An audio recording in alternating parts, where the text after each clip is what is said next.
Welcome back to Sibututan Drift Package. Hari ini kita sama siapa nih? Bima. Oke, Bima. Bima berapa lama main RC Drift? Ya baru setahun setengah hampir 2 tahun. 2 tahun ya. Oke sob, jadi before we start, this content is brought to you by GNT. Jadi buat kalian semua, GNT lagi ada promo 40% diskon ongkirmu. Caranya bagaimana? Download apps dari GNT di App Store atau di Play Store kesayangan kalian. Dari situ kalian bisa lakuin banyak hal, mulai dari make order, tracking, and complaint or customer service need. Jadi dari situ kalian langsung aja buruan, dan promo ini berlaku untuk semuanya. GNT Express. Sekarang kita ngobrolin RC Drift sama Bima. Ini ngobrol santai lah. Tadi kan sudah tanya, itu Bima main RC Drift 2 tahun.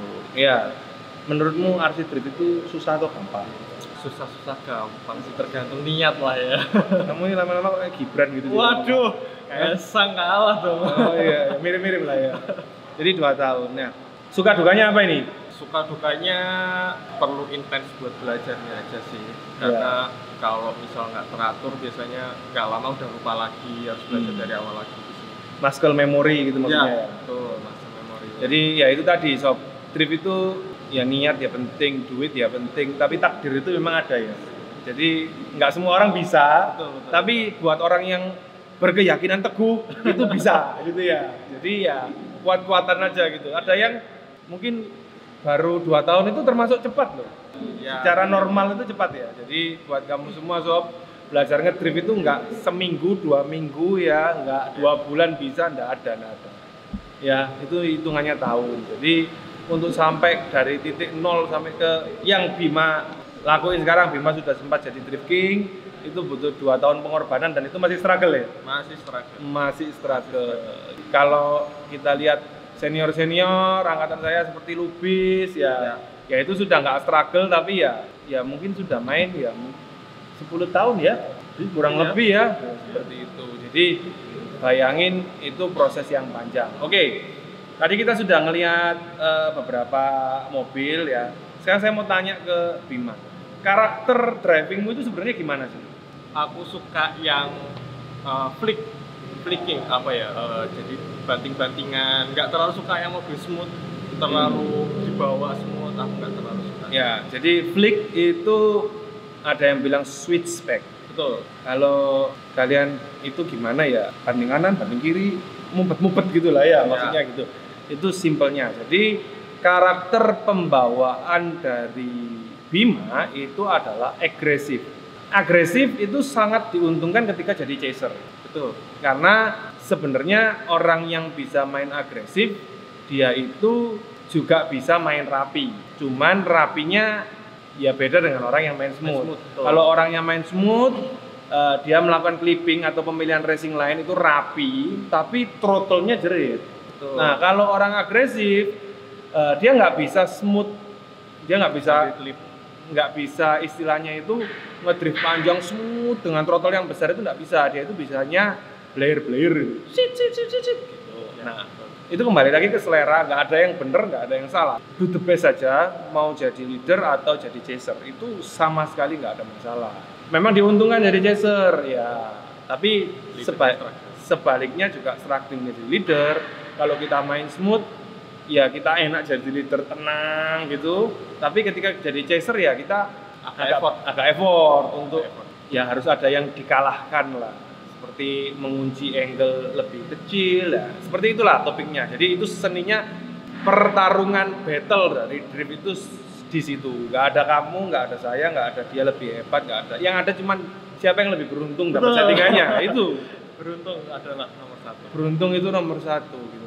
Kenapa? Karena setiap kali berubah surface ya, berubah gangguan ya, berubah mood ya, ini bagus ya, tapi di balik itu dia ada masalah ya, mainnya jadi jelek. Jadi ya nggak ada yang konstan. Kalau mau konstan kayak F1 gitu loh, mau istilahnya mau lomba gitu ya, mungkin dia berapa bulan di istilahnya itu diisolasi gitu ya, supaya dia benar-benar firm, jadi seperti itu. Nah, kalau di drift memang mood itu ditentukan besar banget pengaruhnya buat race kamu. Oke, mobilmu ini mobil apa? Kitnya Yo, Yokomo MD1. Yokomo MD1. Yokomo MD1 ini tahun berapa? Baru om 2022 mungkin baru rilis tahun lalu sih. MD 2022. Ya, Jadi MD. salah satu Yokomo MD 2022 ya, berarti masih yang terbaru lah. Ya, MD2-nya belum launching di Indonesia. Belum launching. Oke. Lalu untuk remote yang dipakai adalah Pakai M12 kenapa kok semua drifter itu pakai M12? karena berat. Berat. Kalau ringan tremor Kurang saya. mantap. Iya. Oh, ya benar Saya juga itu. tremor. Oh, Jadi pemilihannya itu. ya. Sanwa juga punya respon yang cukup baik ya. Dan kalian juga bisa ngetrik pakai Sanwa itu dengan cara mengupdate receivernya tanpa perlu mengupdate remote-nya. Jadi itu juga ya lumayan gitu loh saving. Oke, kita kembali ke mobilnya MD1. Oke, sekarang bodi yang dipakai ini bodi apa ini? CRZ Honda CRZ. Yang ngecat siapa ini? saya sendiri. Kamu Full. ngecat sendiri. Full cat. Pakai cat PS berarti ya? Enggak, pakai Sapporo sih, kuning Sapporo Kuning Sapporo. sama silver Sapporo. Nah, gimana caranya nempelin cat Sapporo itu ke sini? Pakai lapis clearnya PS dulu. Oke, jadi itu trik yang cukup baik dan trik yang cukup bisa kalian andalkan. Karena beli cat PS itu yang pertama mahal, yang kedua kadang itu Warnanya dikit. yang nggak penuh karena kan stok lama ya cecet habis ya harus ada spare. Terus kalau sisa ya buat apa ya nggak jelas. Karena kemasannya itu juga cans-nya itu ukurannya nggak jelas juga.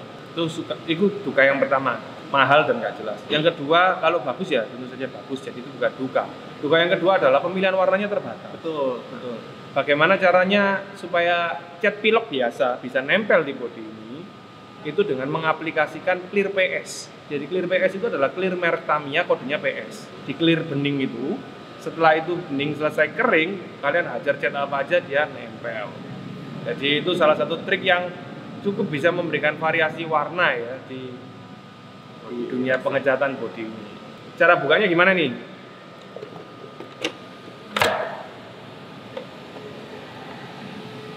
Oke, nah ini kitnya. Mari kita lihat. Jadi Yokomo MD1 ini hadir dengan karbon, terus ini hop up-nya ya dapat dari dia berarti ya? Iya. Pembelian hop up-nya cuma upper arm aja. Jadi buat kalian semua ya Yokomo yang karbon dan sudah full hop up ini harganya 2 digit. Iya tuh. Betul. Ini adalah salah satu kit killer gitu loh. Terus ini shock depan belakang aslinya ya? Asli Big Bore. Cuman pernya aja yang ganti-ganti. Betul. Per depan standarnya atau Per depan pakai Y Racing, per belakang bawaan. bawaannya? Oke, jadi per depannya pakai ya racing, per belakangnya pakai bawaannya. Kalau kit ini saya peluntir-peluntir, kit ini itu cenderung flag ya. Jadi menarik banget. Terus untuk kombonya pakai apa ini?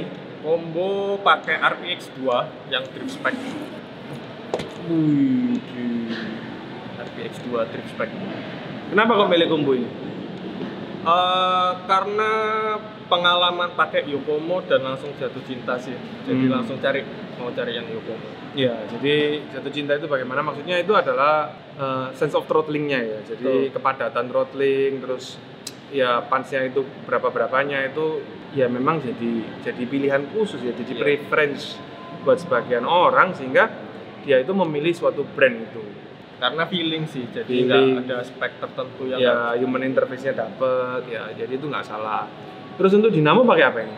Motor pakai EcoFence yang Flitch 10,5 T. 10,5 T Flitch yang nggak pakai kipas tadi. Noven ya. Noven. Apa bedanya sama yang Noven? Cuman kipas aja sih. Karena selisihnya agak jauh, jadi nggak merasa worth it. Jadi beli yang nggak pakai kipas. Terus untuk kipas pakai apa ini? Fan pakai aftermarket, no brand. Yang penting warnanya merah sih. Yang penting warnanya merah. Yang Jadi penting warnanya merah.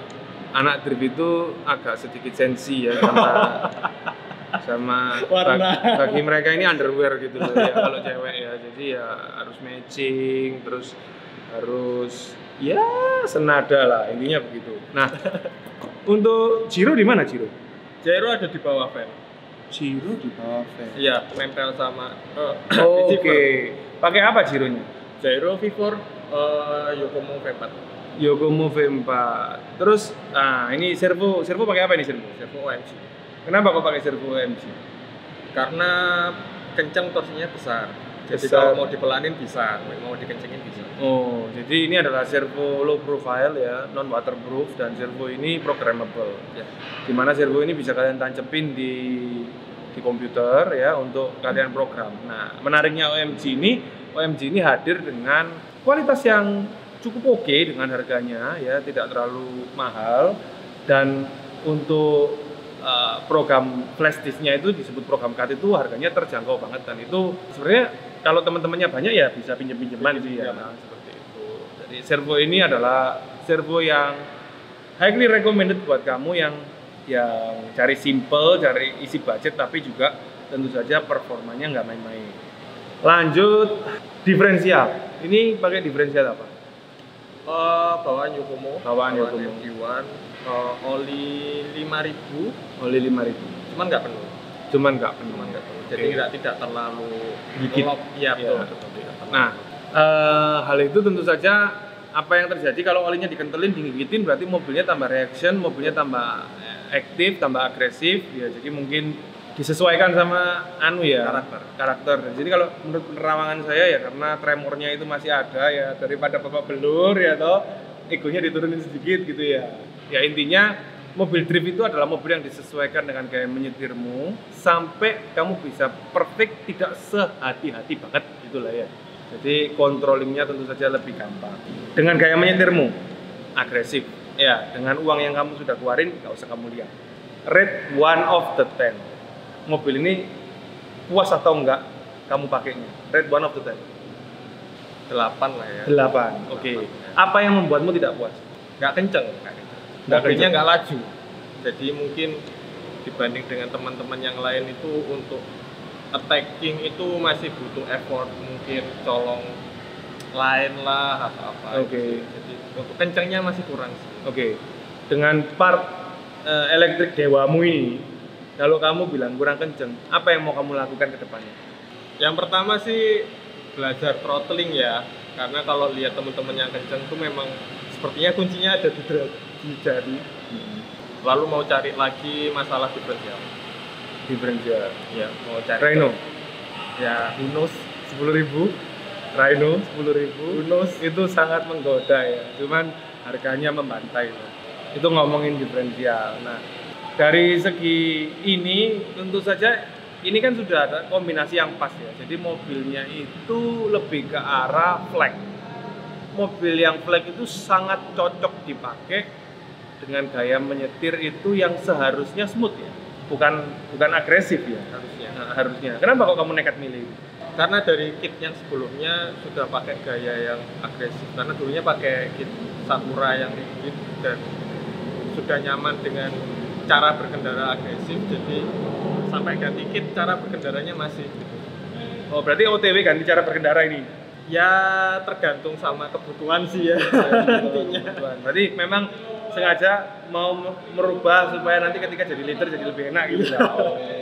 Jadi dalam tahap belajar lagi ya, jadi ini menarik banget ya. Seperti itu. Oke Bima, thank you banget waktunya ya. Jadi buat kalian semua yang ingin terjun main drift, sebaiknya kalian itu cari komunitas kalian dimanapun kalian berada ya. Dari situ kalian itu lihat ya, kenalan dulu, terus curhat dulu, ngobrol-ngobrol dulu, terus kalian itu lihat. Nah, sering saya bilang di konten ini itu jangan pernah ngelihat gayanya ini keren, jangan. Tapi carilah dua diferensiasi permainan itu yang beda gitu loh. Misalnya saya dan Bima ini, kalau saya dan Bima ini mirip permainannya. Carilah yang sedikit berbeda, mungkin kayak John, Ko John Lee, nah itu kayak permainannya beda banget sama kita. Kamu cari mangsa kayak kita, coba-coba ya, bisa apa gitu ya. Terus habis gitu kamu cari mobil yang punya gaya berbeda yang jauh lebih safety lah ya. Kalau kita ini nggak safety, yang lebih smooth gitu. Kamu bandingin, kamu suka yang mana gitu loh. Kamu nyaman yang mana gitu loh. Nyaman ya, bukan suka ya. Iya. Kalau suka itu kan rumput tetangga lebih hijau pasti. Iya sih. Kamu nyaman yang mana? Kalau sudah nyaman ya udah jangan cari perkara. Mulailah dari situ. Nggak ada yang salah dengan gaya menyetir agresif atau konservatif, itu nggak ada yang salah. Jadi semua ada min dan ada plus. Cuman dengan gaya menyetir yang nyaman itu kalian bisa punya endurance ya. Ketika main itu endurance-mu tinggi sehingga kamu bisa punya kesempatan belajar yang lebih baik menurut kita ya. Kalau salah beli mobil pupus harapan dijual gitu. Ya, Akhirnya nggak main. Jadi hati-hatilah dalam menentukan gaya bermainmu ya. Pastiin kalian pinjem dulu, cobain dulu, ngomong aja terus terang. Habis nonton si Pututan sama si Pututan disuruh cari gaya mengemudi itu, pinjem mobilnya. Ya paling nggak kamu ke situ nggak nub banget lah, jangan semua kamu tabrakin ya, jangan. Kamu coba pelan-pelan, Ya. rasain feel-nya. Nah itu kalian sudah nyaman. Nah sebenarnya di titik itu kalian pastiin beberapa kali nyaman di situ baru kalian start belajar. Nah, saya rasa anak komunitas drift kalau diajak ngomong kayak gitu dengan tujuan yang baik ya, kamu ikhlas gak bantu orang kayak gitu? Ikhlas gitu. Karena saya pun dulu juga banyak dibantu dengan senior-senior juga. Betul. Jadi kalau nggak ada yang buka jalan seperti itu ya strugglingnya parah. Kenapa? Kamu harus benar-benar tahu loh, kit yang kamu beli ini arahnya kemana. Ada yang arahnya ke agresif, ada yang arahnya ke smooth ya. Jadi main safety atau main agresif.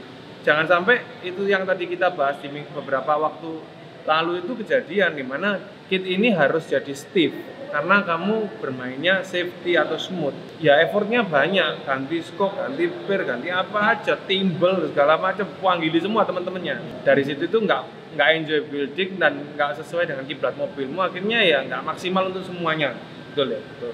Nah, karena memang cara membawa itu adalah pilihan yang krusial di sini. Dari situ nanti kalian baru setel semuanya back to basic, sesuaikan manual book dan mengulang segalanya, update pelan-pelan. Oke Bim, sebelum kita tutup, ada nggak tips buat teman-teman yang baru mau main? Yang baru mau main, cari komunitas, cari temen, banyakin latihan.